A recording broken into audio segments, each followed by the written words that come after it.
Queridos hermanos en nuestro Señor Jesucristo, les saluda el Padre Byron. El día de hoy vamos a dar inicio a un nuevo apartado de la teología. Estudiaremos Dios uno y trino, la Santísima Trinidad, el misterio de Dios. Para realizar esto vamos a pedir la intercesión de nuestra Madre Santísima, la Virgen María, que nos acompañe durante todo este nuevo apartado, esos nuevos videos que vamos a realizar, a compartir y a aprender, para que todo sea para la mayor gloria de Dios, para la salvación de las almas, para la formación de los católicos, los cristianos. En el nombre del Padre, y del Hijo, y del Espíritu Santo. Amén. El Señor esté con ustedes. Pedimos la poderosa intercesión de nuestra Madre Santísima, la Virgen María, que por medio de ella se ha enviado el Espíritu Santo a nuestros corazones, a nuestra inteligencia, a toda nuestra vida, a nuestro ser, para que iluminados por él podamos entender un poco mejor, asombrarnos, amar y respetar el misterio inagotable, asombroso, maravilloso de Dios. Dios te salve María, llena eres de gracia, el Señor es contigo. Bendita eres entre todas las mujeres, y bendito es el fruto de tu vientre, Jesús. Santa María, Madre de Dios, ruega por nosotros pecadores, ahora y en la hora de nuestra muerte. Amén. En el nombre del Padre, y del Hijo, y del Espíritu Santo. Muy bien. Este nuevo apartado de Trinidad normalmente comienza con un repaso de la revelación, es decir, cómo Dios salió al encuentro del ser humano y lo sigue haciendo actualmente, pero de otra manera, de otra forma, y ha dado a conocerse a sí mismo. Y según eso, entonces podemos hablar de cómo es Dios, de quién es Dios, ¿no? Yo no voy a explicar ahora el tema de la revelación porque ya lo hemos visto antes. Si quieres hacer un repaso, te invito a que vayas al primer video o a la primera clase de Introducción a la Teología. Allí lo encontrarás en un padrecito tanto en YouTube como en Facebook, ¿no? Y también se tocó otra vez el tema de la revelación en la tercera clase, escuchen, en la tercera clase de Teología Fundamental. Allí pueden también encontrarlo, ¿no? Y así pueden repasar un poco lo que es la revelación para que luego entiendan por qué estamos hablando ya de Dios según la doctrina cristiana nos enseña que Él es así, así, así, ¿no? ¿Qué nos dice el Concilio Vaticano I? Voy a leer el texto y mientras lo leo voy a explicar algunas palabras que yo vea que son necesarias porque quizá no son tan fáciles de entender y también algunas que necesitan algunas aclaraciones, ¿no? Este texto es maravilloso, profundísimo, por favor, con mucha atención escúchenlo y también intenten asimilar lo que más puedan para que tengan nociones de quién es Dios y cómo llegamos a entenderle y a comprenderle nosotros los seres humanos según su revelación, ¿no? Hay un solo Dios verdadero, uno solo. Un solo Dios verdadero y vivo, Creador y Señor del cielo y de la tierra. Omnipotente, es decir, que todo lo puede. Eterno, es decir, que no tuvo ni principio ni fin. Siempre ha existido. No ha habido nada antes de Dios porque no hay nada antes de Dios porque Dios no tiene tiempo, ¿no? Entonces, es eterno. Desde siempre, sencillamente, desde siempre ha existido. No hay un antes de Dios ni un después de Dios. Él siempre ha estado, por eso es eterno. Inmenso, es decir que nosotros no podemos ni siquiera calcular ni imaginar la grandeza de Dios. Incomprensible. No en cuanto que nosotros no podemos entender o comprender nada de Dios, en ese sentido no.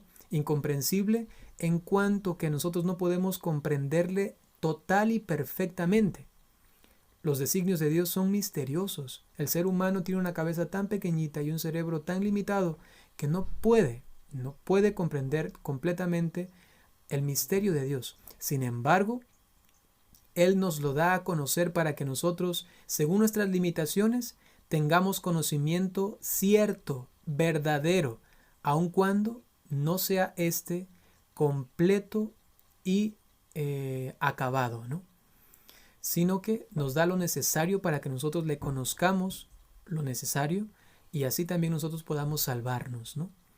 Infinito en su entendimiento y voluntad, es decir, que no tiene límites su entendimiento, es inteligentísimo, puede entenderlo absolutamente todo.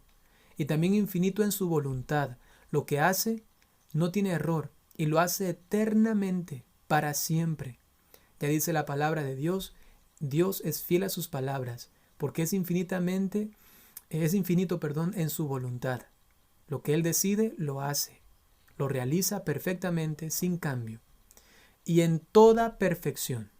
O sea, cualquier perfección que tenga Dios es lo más perfectísimo que puede existir, ¿no? El cual, siendo una sola substancia espiritual, ojo a esto, hemos dicho que es un solo Dios verdadero, y ahora decimos que tiene una sola sustancia espiritual. Eso quiere decir que no hay 2 o 3 sustancias en Dios, sino solamente una. Por ello, en el credo de la Trinidad, decimos que creemos en este Dios que es uno y trino, uno en su sustancia. Ojo a esto, ¿sí? En su sustancia, es decir, que tiene una sola sustancia divina, y en esa sustancia divina están las 3 personas distintas, pero solo una sustancia espiritual divina. Eso hay que tenerlo muy en cuenta para entender luego lo que diremos de las 3 distintas personas, ¿no? En esta única sustancia espiritual. ¿Qué es la sustancia? Es lo que hace que una cosa, en este caso una persona, si nos referimos al ser humano o un objeto inclusive, sea eso y no sea otra cosa. Yo tengo sustancia humana y entonces yo soy humano y no puedo ser otra cosa porque tengo esta sustancia. Sencillamente esto, ¿no?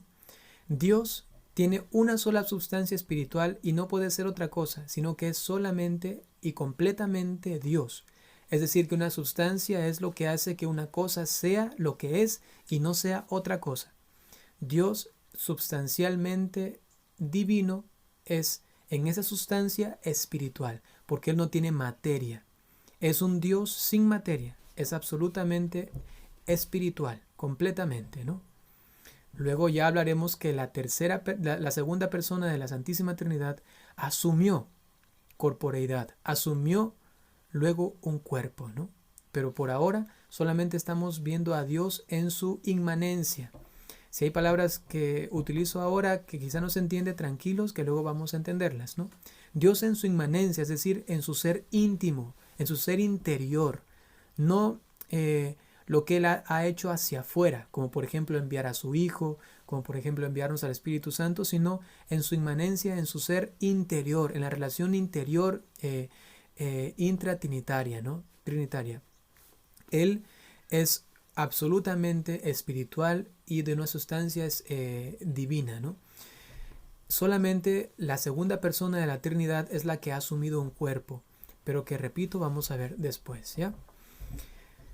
Este Dios singular, porque no hay otro igual, no hay más dioses y no hay nada que exista que se le pueda comparar, por eso es singular, absolutamente simple e incomunicable, simple porque es espíritu puro. Dios no está compuesto por cosas, ¿no? Nosotros, por ejemplo, los seres humanos estamos compuestos por huesos, por carne, por bla, bla, bla, bla, por materia, y luego decimos que tenemos esto, esto otro, y somos seres complejos en ese sentido, ¿no? Porque somos compuestos, pero Dios es simplísimo. Él es sencillamente Dios, espíritu puro, y además es incomunicable. No en cuanto que Él no pueda comunicarse con nosotros, eso no se entiende así. Incomunicable en cuanto que Él no puede darse a otra criatura completamente y esa criatura tenga la capacidad de asimilarlo, asumirlo completamente. Eso no se puede. Por ejemplo, si Dios se nos entregase a nosotros en toda su majestad, sin ningún velo, completamente, en el mismo microsegundo de su entrega, nosotros moriríamos. En el microsegundo de su entrega, nosotros estaríamos ya absolutamente muertos, porque es demasiado para nosotros. Oh sorpresa, Dios se nos ha dado en una hostia consagrada, en la Eucaristía. Eso es un milagro maravilloso. Eso es otro tema, pero ya solamente lo digo porque es algo tan grande. Este Dios inabarcable, incomunicable, se nos ha comunicado en la Eucaristía. Pero eso es un milagro. Eso es un milagro. De esto hablaremos en otra ocasión, ¿no? Entonces, en términos de el estudio de Dios, podemos decir que sí es incomunicable según lo que hemos dicho antes, ¿no? La Eucaristía es un punto aparte porque este es un milagro el más grande, ¿no? Debe ser predicado como distinto del mundo este Dios, porque es distinto. Y eso es importante porque ya veremos después que hay algunos que piensan que Dios es este mundo. Por ejemplo, el panteísmo, que dice que este mismo planeta Tierra, esta tierra, Pachamama, es Dios mismo. Eso no es así. Dios es distinto a este mundo, hay que tenerlo muy claro. Además, es real y esencialmente felicísimo en sí y de sí. Es decir, que en Él no cabe absolutamente nada contrario a la felicidad. Él no puede estar triste, Él no puede estar deprimido, porque en sí mismo Él es felicísimo. Y además está felicísimo de sí mismo, porque está completamente satisfecho de lo que Él mismo es. Luego veremos que Dios, en su compasión, piedad y misericordia, ha asumido el dolor. Pero esto no es algo dentro de sí mismo, de Él, sino que es algo que Él hace hacia afuera. Recordemos que he mencionado la Trinidad inmanente, es decir, lo que Dios es en sí mismo interiormente, no hacia afuera. Tranquilos, ya vamos a explicar esto después mucho mejor. Por ahora, entendamos que estamos hablando ahora de Dios en sí mismo, en lo que Él es esencialmente, interiormente, no de lo que ha hecho luego hacia afuera. Por ejemplo, el Papa Benedicto XVI decía, Dios en sí mismo no puede padecer, eso nunca, porque Él es completamente feliz, no necesita de nada ni de nadie, pero por amor, Él puede salir de sí mismo y puede compadecerse, eso sí, no padecer, sino compadecerse. No puede Él sufrir en sí mismo, no, pero puede salir de sí y experimentar el dolor humano, como por ejemplo en su Hijo, cuando asumió nuestra carne y muere en una cruz. Así Dios entonces también sufre, Él también se duele, ¿no? Pero no en sí mismo, es decir, en su interior, porque Él en sí mismo está triste o Él en sí mismo ya no es feliz, sino que lo hace hacia afuera. Es lo que se conoce luego como esa Trinidad que va hacia el otro, hacia el ser humano, hacia lo que Él ama, ¿no? Toda la eternidad, ¿no? Felicísimo en sí y de sí, e inefablemente excelso por encima de todo lo que fuera de Él mismo existe o puede ser concebido. Es decir, que Dios está encima de cualquier grandeza, cualquier altura que uno pueda imaginarse, pues Dios está mucho más arriba. Él es el que es. Él es realmente Dios, ¿no?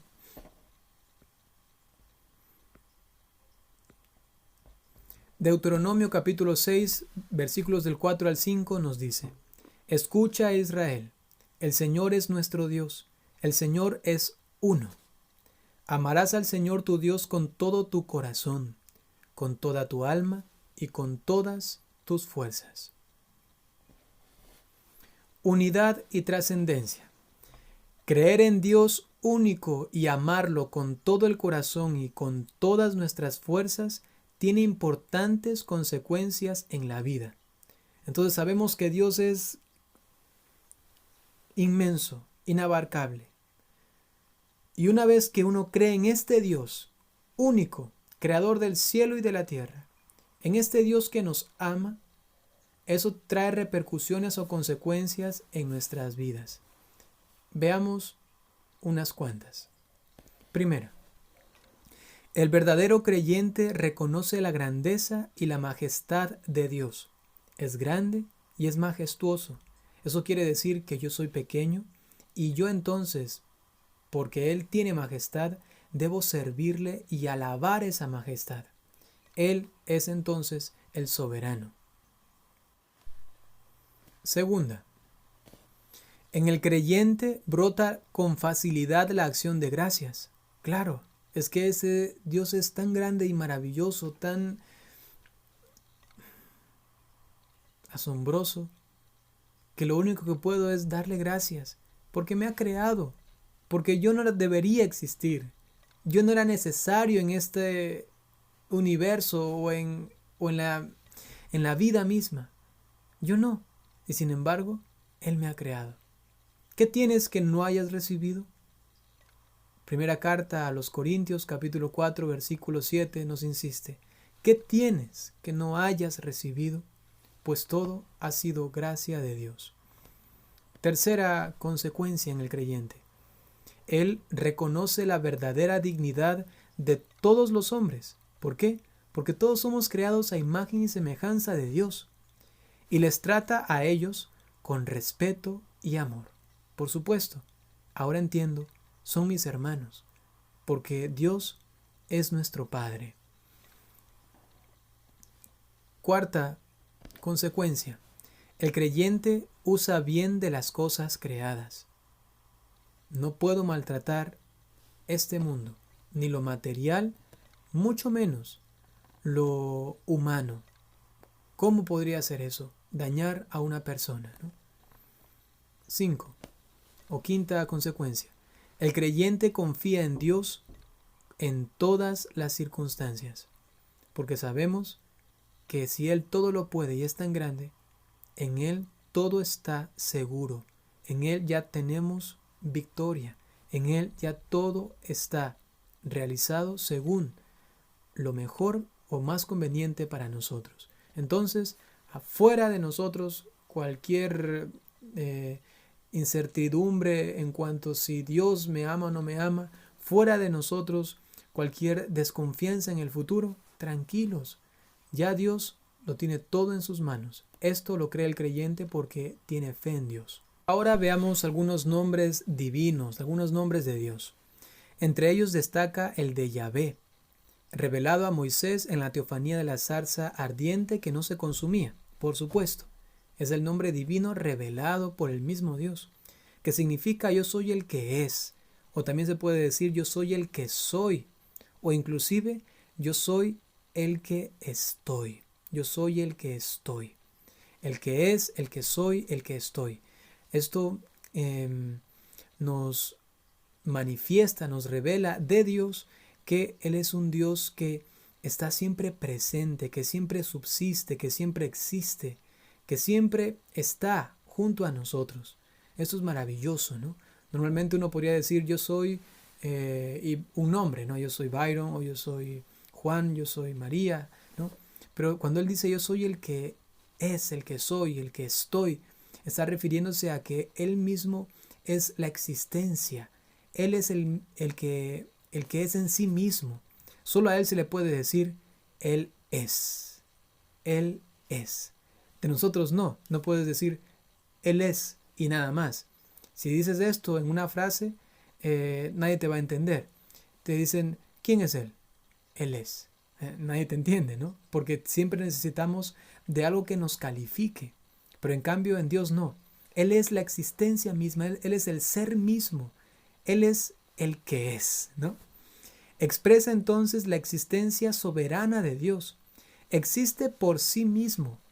Es el ser mismo.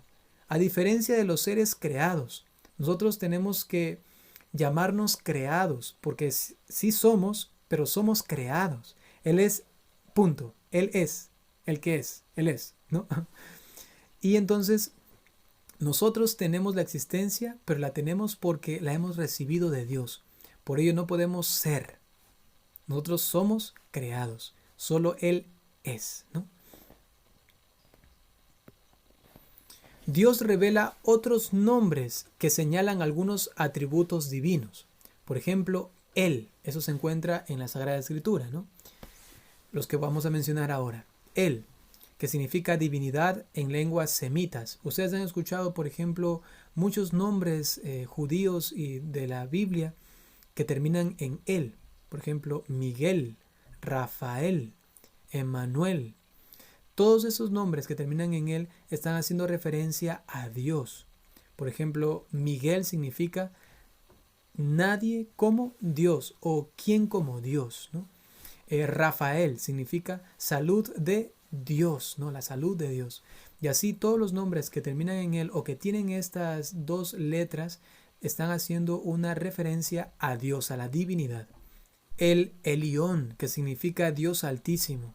El Sadai, Dios omnipotente. El Olam, Dios eterno. El Betel, el Dios de Betel.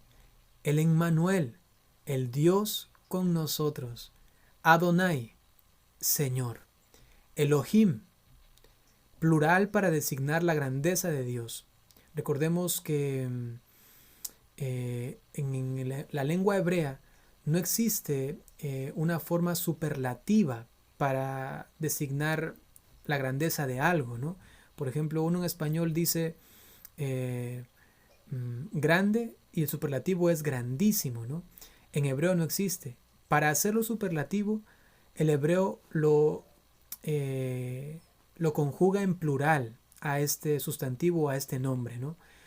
Por ello, Dios, en hebreo es solamente Eloh, ¿no? Eloh.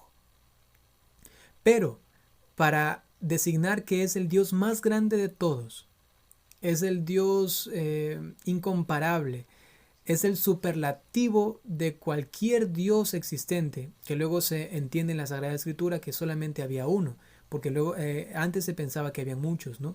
Entonces, dentro de todo este contexto de muchos dioses, querían decir que Dios era el más grande de todos. Entonces, no solamente le decían Dios, Eloh, ¿no? Sino que le decían Elohim.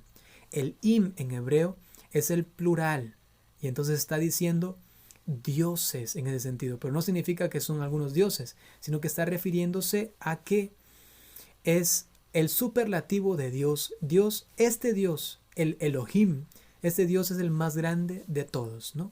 Eso es importante, porque alguna vez quizá alguien va a preguntar, ¿no? Alguien que conoce un poco de Sagrada Escritura va a decir, ¿y por qué ahí dice que no es Dios, sino dioses, ¿no? Entonces uno ya puede responder, es que en hebreo para hacerlo superlativo está entonces tomando el sustantivo o el nombre de la persona y le pone el im al final, que es el plural en hebreo, y entonces así se está superlativizando este nombre. Es el diosísimo, se diría así, el diosísimo, ¿no? Dicho de una forma así media divulgativa, ¿no? Los teólogos hablan de las perfecciones o atributos que expresan algo de lo que Dios es. Dicen ellos, Dios tiene atributos. Y con esos atributos o perfecciones podemos expresar quién es Dios, qué es Dios. Y entonces ellos nos dicen, Dios, todopoderoso, eterno, infinito, sabio, inmenso, inmutable, es decir, que no puede cambiar, ¿no? Omnisciente, que todo lo sabe, presente en todos los tiempos, o también dicho omnipresente, y en todas las cosas.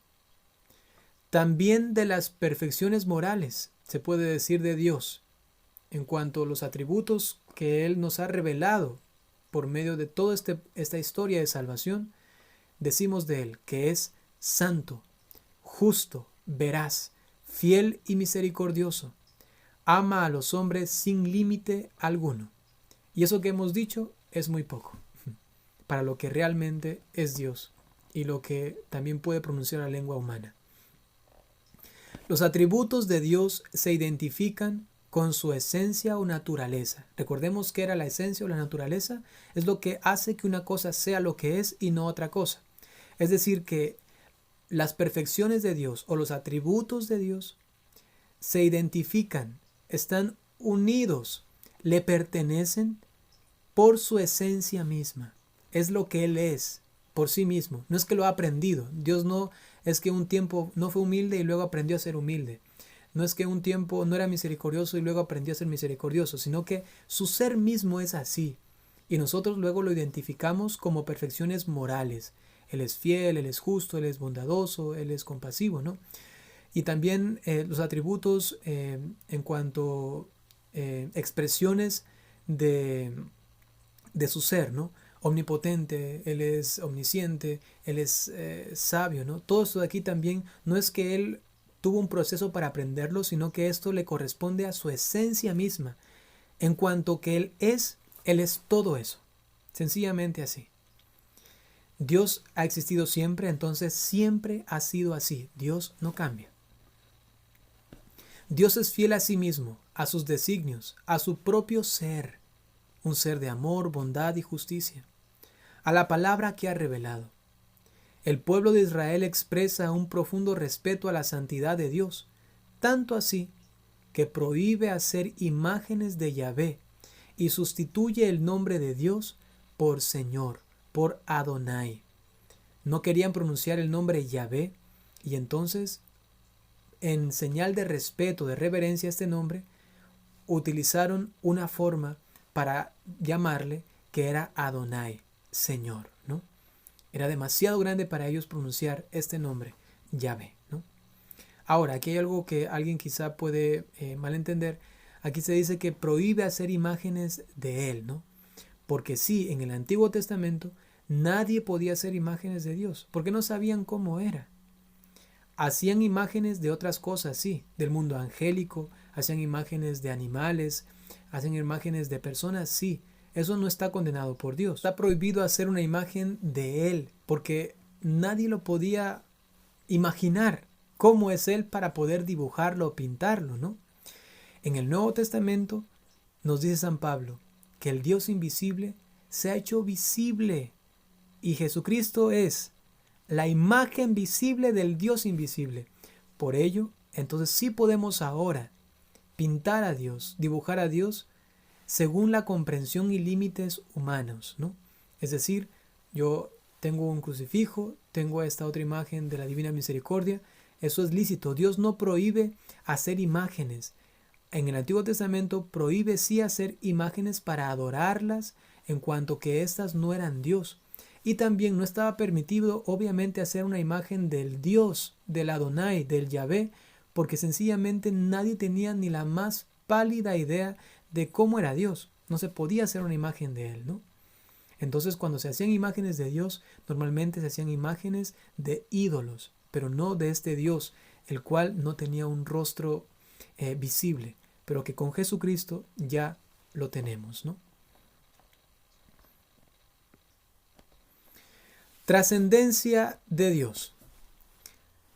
¿Qué significa trascendencia? Es lo que está más allá de nuestro mundo, lo que sobrepasa todo lo existente, lo que no puede ser expresado con palabras humanas. Decimos también nosotros, nos trasciende. Es algo que va mucho más allá de lo que uno pueda imaginar de este mundo material o este mundo sencillamente físico. Está mucho más allá. Entonces, la trascendencia de Dios significa que Dios está por encima de todo esto material. Y entonces el panteísmo fuera de la concepción cristiana. Nada que ver con el catolicismo o el cristianismo. Porque el panteísmo piensa que Dios no está como fuera de este mundo.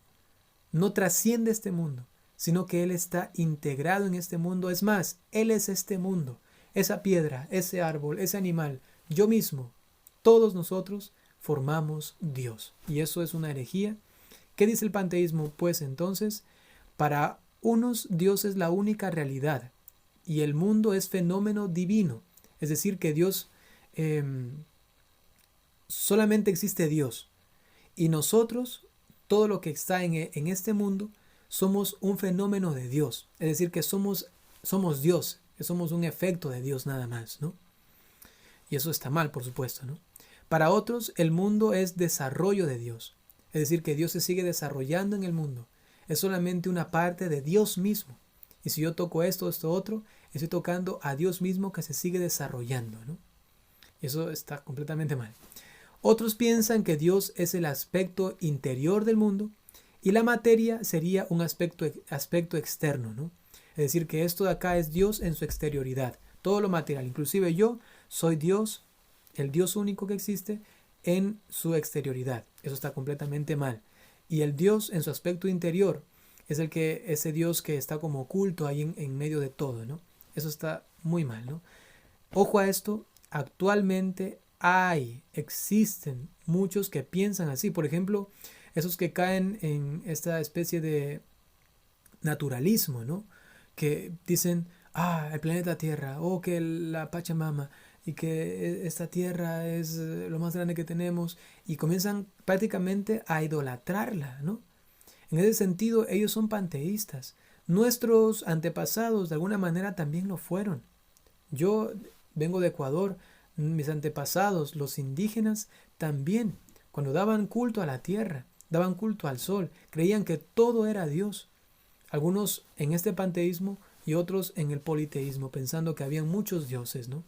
Eso, por favor, saquemos de nuestra cabeza, porque actualmente estas idolatrías disfrazadas con naturalismos, con amor a la tierra, con inclusive esta forma de veganismo y tanta otra cosa, tengamos mucho cuidado. No estoy condenando todas estas formas, sino que digo que hay exageraciones en ellas, ¿no?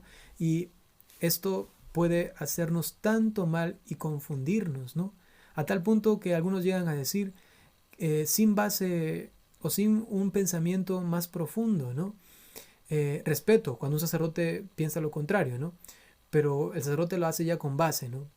Inclusive teológica. Pero cuando hay personas que dicen solamente así, es que los animales tienen que ir al cielo porque ellos son como seres humanos. Que los pajaritos tienen que ir al cielo porque son tan bonitos y creados por Dios y ellos también nos aman. Mi gatito me ama. Y comienzan a humanizar la creación. Por favor, si comenzamos a humanizar la creación, terminaremos endiosándola, ¿no? Hay que tener mucho cuidado y a cada cosa hay que ponerla en su lugar, ¿no? Respeto a la tierra, por supuesto. Somos como en un jardinero que Dios ha puesto aquí para cultivar, trabajar, cuidar esta tierra hermosísima, eso sí, pero con un sano equilibrio. Luchando para que no muera un perrito, pero permitiendo que maten a millones de niños en el vientre de sus madres, ¿no? Eso es algo ilógico. Ahí se está cayendo en idolatría de este perro y en un desprecio completo a la persona humana, ¿no? Entonces hay que tener un equilibrio, ¿no? En contra del panteísmo y sus manifestaciones, algunas manifestaciones son, por ejemplo, las supersticiones, las idolatrías, adivinaciones, la magia, ¿no? La fe cristiana confiesa que existe un único Dios distinto del mundo y superior a él. Un único Dios distinto del mundo y superior a él. Nada que Dios está mezclado aquí y envuelto en todo y que yo respiro y estoy como ya respirando a Dios y que esta brisa que siento es la caricia de Dios porque Dios también es este viento que me está acariciando. Tengamos mucho cuidado con nuestra forma de hablar, ¿no? Eternidad de Dios. Significa ausencia de principio y de fin. Dios es eterno, no tiene principio ni fin. Dice el Apocalipsis, Él es el alfa y el omega. Es decir que ha estado desde el principio y estará hasta el fin. Y entendemos que este fin y este principio no tienen puntos concretos, sino que han sido siempre eternos, desde siempre y hasta siempre. No tiene entonces principio ni fin y además es ausente de toda sucesión y mutación. En Él no puede cambiar nada. Él es eterno y perfecto, estable, inmutable. La eternidad excluye el tiempo y lo trasciende. La eternidad no tiene tiempo. La eternidad está por encima del tiempo. es posesión total y simultánea de la vida. Dios es posesión total y simultánea de la vida. Dios en su eternidad sencillamente vive, porque Él es la vida misma y la vive totalmente. Como dicen algunos, realmente la goza totalmente de una manera perfecta. Así lo decía Boecio. En Dios no hay pasado ni futuro, sino un presente inmutable. Es un presente continuo también se puede decir, ¿no? Es un presente que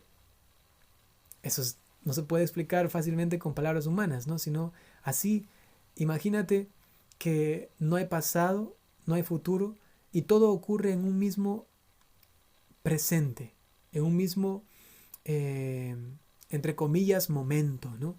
Todo allí mismo, todo está dado ahí mismo. Y por ello Dios no se cansa de ser feliz. Dios no piensa en un pasado y espera un futuro, sino que está siempre en sí mismo eternamente feliz, estable, inmutable, ¿no? Eso es muy difícil para nosotros, casi imposible entender, porque nosotros vivimos siempre en límites espacio-temporales. Tenemos espacios, nos movemos hacia aquí, hacia acá, tenemos tiempo, y entonces ¿cómo imaginarnos una dimensión sin tiempo y sin espacio? Es imposible, ¿no? Por ello, solamente podemos de alguna manera balbucear algo de esta dimensión en la que Dios vive, ¿no? Incomprensible para nosotros completamente, ¿no? O sea, entenderla completamente, ¿no? Sería un error pensar que por su eternidad, sin embargo, eso es importante, ¿no? Sería un error pensar que por su eternidad Dios está al margen de la vida de los hombres. Llegar a decir, como Él es eterno, como Él es tan grande y no puedo entenderle completamente, ya, Él está al margen de mi vida. Y caemos ¿en qué? En agnosticismo. Es decir, Dios está allá, sé que existe, pero no puedo conocer absolutamente nada de Él. No puedo conocer nada. Si me ama o no me ama, no lo sé. Si es bueno o si es malo, no lo sé. Pues no. Aun cuando Dios es eterno y es abismalmente incomprensible, Dios ha entrado en contacto con la vida del hombre y así Dios es en nosotros un Dios presente. Los deístas, en cambio, dicen Dios existe solamente, pero allá en su cielo y allá en sus cosas. Entonces hay que tener mucho cuidado porque podemos caer en el deísmo, que es un Dios completamente al margen de nosotros, o también en el agnosticismo, que está tan allá que no puedo saber nada. Ojo a esto, el deísmo sí sabe cosas de Dios, lo llega a conocer, pero lo que conoce, dice, eso lo vive Dios allá aisladamente. El agnosticismo, en cambio, dice, si Dios existe, no puedo saber absolutamente nada de Él, ¿no? Su eternidad le hace estar presente en las vicisitudes de la historia. Aun cuando es eterno, Él entra en contacto con este mundo temporal, con este mundo finito. Esto es un milagro maravilloso. Eso tenemos que decir 1000 veces, gracias Señor por lo que has hecho, ¿no? Ahora veamos la inmutabilidad de Dios. No se me cansen, tenemos que acabar de ver este video, ¿ya? Inmutabilidad de Dios. La eternidad, entendida como plenitud de vida, es decir, que cuando uno habla de eternidad está pensando en plenitud de vida en Dios, ¿no? Es felicísimo Dios. Está ligada al concepto de inmutabilidad, por supuesto, porque si es completamente feliz y eterno, no quiere cambiar, porque ya es perfecto, no le falta nada, ¿no? Entonces eso está ligado siempre a la inmutabilidad, es decir, a lo que no está expuesto al cambio, a ser mutable, ¿no? Que significa una vida que no disminuye ni crece, no tiene ni aumento ni reducción, es sencillamente perfectamente así, eternamente, en su felicidad, ¿no? Puesto que Dios no tiene principio ni fin, tampoco es susceptible de cambio en su ser. Siempre es el mismo. Plenitud de vida y de felicidad son incompatibles con la posibilidad de cambio. Si soy feliz y tengo vida plena, no quiero cambiar. Eso en palabras humanas, pero en Dios, como Él es eso, entonces Él no puede cambiar, porque ya lo tiene absolutamente todo, ¿no? Inmutabilidad de Dios no es insensibilidad ante los sufrimientos y necesidades humanas. Ojo a esto. Podemos caer de nuevo en el deísmo o en el agnosticismo, ¿no? Inmutabilidad de Dios. Como Él no cambia, Él no puede sufrir por mí. Y está allá todo el tiempo feliz, mientras yo aquí estoy triste, deprimido, cansado y agobiado. No. Dios, aun cuando es inmutable, Él sí puede entrar en contacto con nosotros, como hemos dicho antes, poniendo el ejemplo de Benedicto XVI, que Él no puede padecer, pero sí puede compadecerse. Puede entonces unirse a nosotros, ser solidario con nosotros, ¿no? Eso es la grandeza de Dios, que sobrepasa toda expectativa humana, ¿no? ¡Wow! Tan grande y a la vez tan humilde para hacerse cercano a nosotros, ¿no? La absoluta vitalidad de Dios se manifiesta en la redención que libera del pecado y nos introduce en la intimidad divina. Ahí uno puede ver que sí que es feliz, que sí que es inmutable, pero que también tiene tanta vida que esta vida la comunica a los demás y uno ha visto la vida misma de Dios en Jesucristo. Él ha querido comunicarnos su vida enviando la vida misma, Jesucristo, y allí entonces nosotros hemos visto cómo Dios está vivo y se manifiesta su vida a nosotros a tal punto que luego nosotros queremos participar también de esa vida divina, y nos ha dado vida eterna por su redención, porque Dios en su vida misma ha muerto en una cruz. Dios es el ser subsistente. Todos entendemos lo que significa subsistir, ¿no? Pero no en la forma humana o coloquial de decir esa persona cómo subsiste, ¿no? Y uno dice, casi que uno le puede comparar esta palabra con sobrevivir. Y hay que tener cuidado que no tiene que ver con eso. En filosofía y en teología, y cuando hablamos de Dios uno y trino, la subsistencia se refiere sencillamente a el hecho de que Él está vivo y existe, ¿no? Ese es el ser de Dios que no es un ser muerto, sino que es un ser vivo, que subsiste, ¿no? Está allí siempre presente, latente, patente, ¿no? Dios es el ser subsistente. Su esencia es ser. Lo que se puede decir de Dios desde el Antiguo Testamento con claridad es que Él es. Él es el ser mismo, ¿no? Ya le hemos dicho también con la revelación de su nombre, ¿no? Yahvé. Él es el que es. Él es el ser mismo. Los otros seres, como el mundo y los hombres, no existimos por nosotros mismos. No existimos por nosotros mismos, sin embargo, subsistimos. Ojo a esto, subsistimos pero no por nosotros mismos. ¿Qué era subsistir? El hecho de tener vida, el hecho de existir, ¿no? Nosotros subsistimos pero no por nosotros mismos, sino que subsistimos porque Dios nos sostiene, nos mantiene. Nuestra vida solamente es vital, tiene vida, suena raro pero para que lo entendamos, ¿no? Nuestra vida solamente existe en cuanto que Dios la sostiene. Y dicho sea de paso, inclusive los propios demonios en el infierno existen porque Dios los sostiene. Esto lo decía San Juan de la Cruz, ¿no? Y también Santo Tomás de Aquino. San Juan de la Cruz decía, la presencia primera que Dios tiene en nosotros es la presencia substancial. ¿Por qué? Porque nosotros, por el hecho de vivir, por el alma que tenemos, Dios está ahí continuamente sosteniendo nuestra vida y por eso nosotros de alguna manera tenemos esa primera presencia de Dios. Luego dirá San Juan de la Cruz, la segunda presencia y ya más contundente de Dios es la que se da por voluntad. Es decir, que ya no por esencia o por el alma que tengo, por la subsistencia que tengo, sino porque yo luego lo acepto y digo, Dios, ven a mí. Entonces Dios ahí está completamente presente de una manera más perfecta, ¿no? Entonces en el caso de los demonios, aun cuando ya no quieran a Dios, lo repudien, lo rechacen y lo odien completamente, allí en el infierno Dios los sigue sosteniendo. Dios hace posible que ellos tengan vida, que subsistan.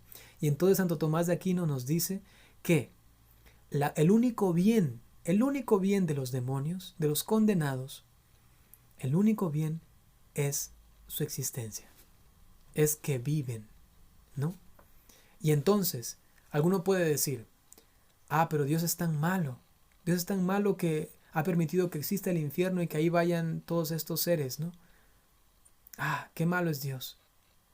Pero no, cuando uno se pone a pensar que los demonios y los condenados prefieren tener existencia, aun cuando sea una existencia condenada, ¿no?, a no tener existencia.